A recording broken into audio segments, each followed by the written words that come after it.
Hello, everyone. My name is Tim B. Green, and this is Crush It Club, episode 31, Where to Get Inspiration.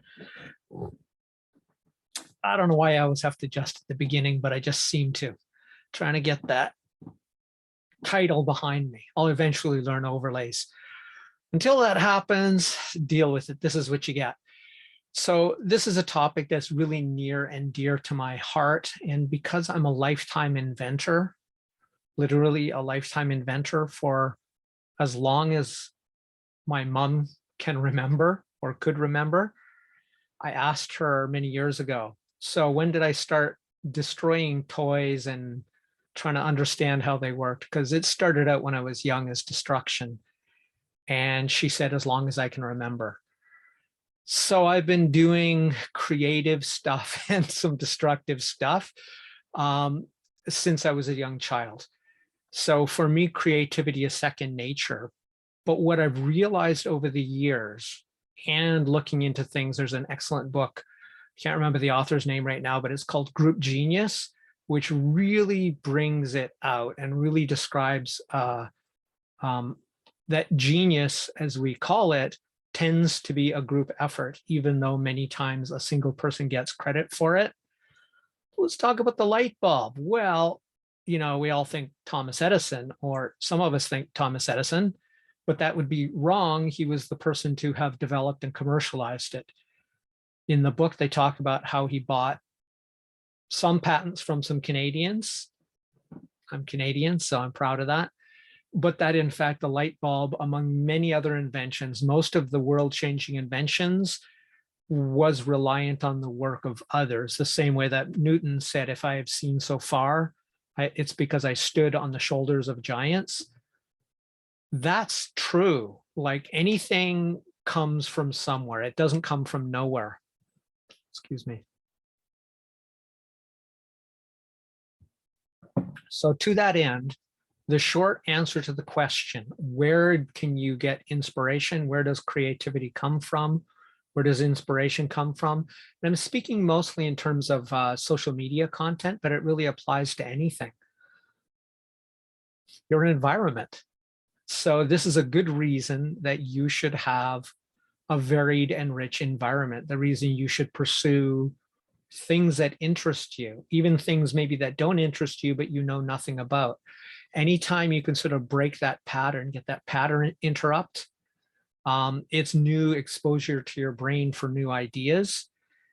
I get a ton of inspiration for physical products from going to my local dollar store. It's called a 100 store, 100, which just means 100 yen.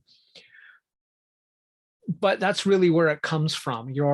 Most people get their inspiration from their environment. Like for these daily shows, I don't get it from nowhere. I have a lifetime of practice with creativity, but it still really comes down to the same thing. It's what I get from my environment, what I get from my daily experiences, even if they're seemingly mundane. I would say the last 5 episodes came about based on an interaction or an experience I recently had with someone, or something I did that jogged my memory or brought up the proverbial light bulb moment.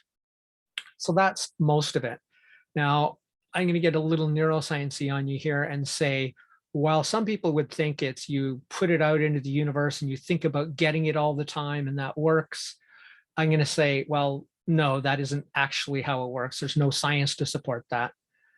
I can't disprove God or anything like that, so I won't waste my time trying.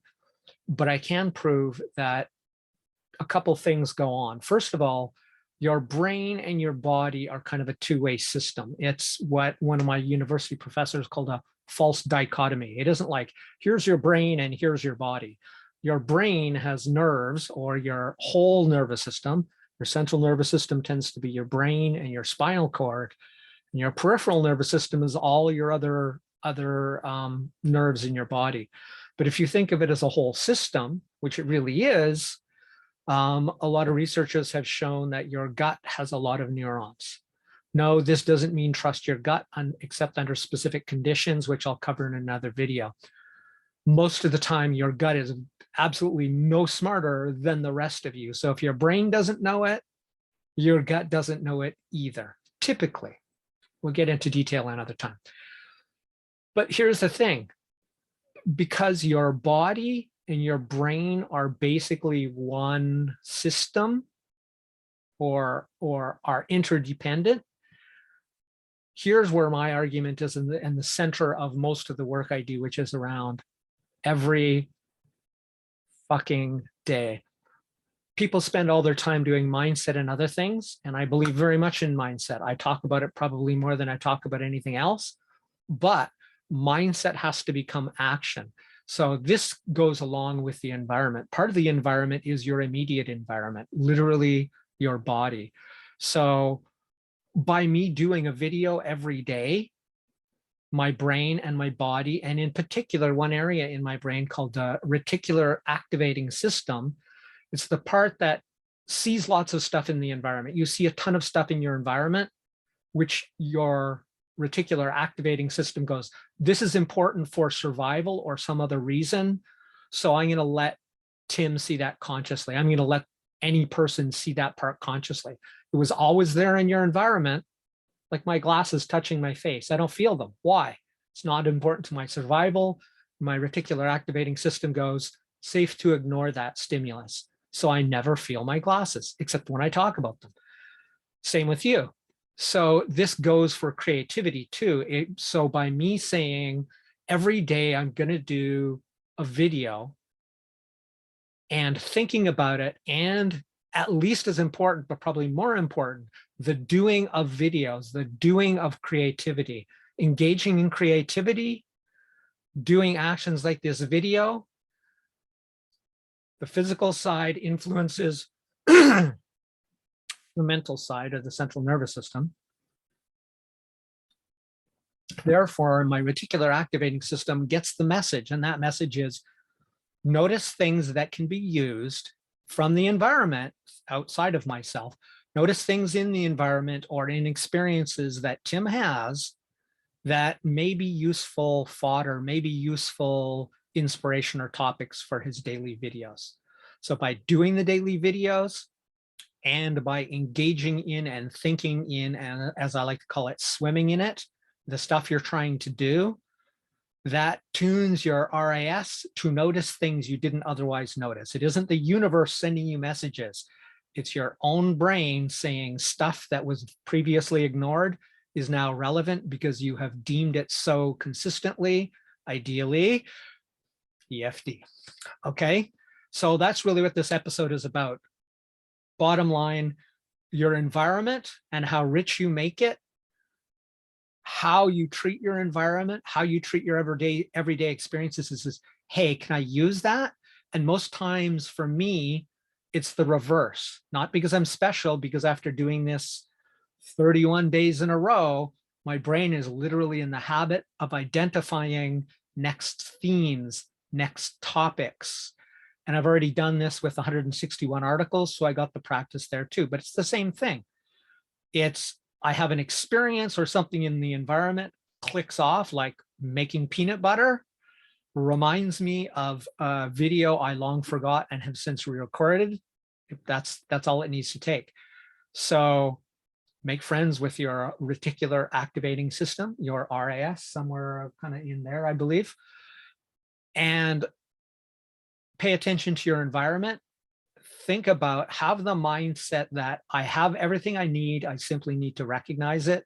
It's a great memo for your RAS, telling it, okay, I need material. You can use PLR, but I'm going to be honest with you. I find most PLR is to be garbage. It's usually written by non-native speakers, and it's usually pretty bad, and it's usually pretty inaccurate on the scientific or authoritative side, which means jerks like me are going to say, excuse me, what you just said is completely wrong and out of date. You want to be an expert, try to actually be an expert. You'll make mistakes, but you know, be the person that you're expressing yourself to be. Do the action, think about what you want to do, and it will happen for neuroscientific reason. My name is Tim B. Green. This has been Crush It Club episode 31, Where to Get Inspiration. Bye for now.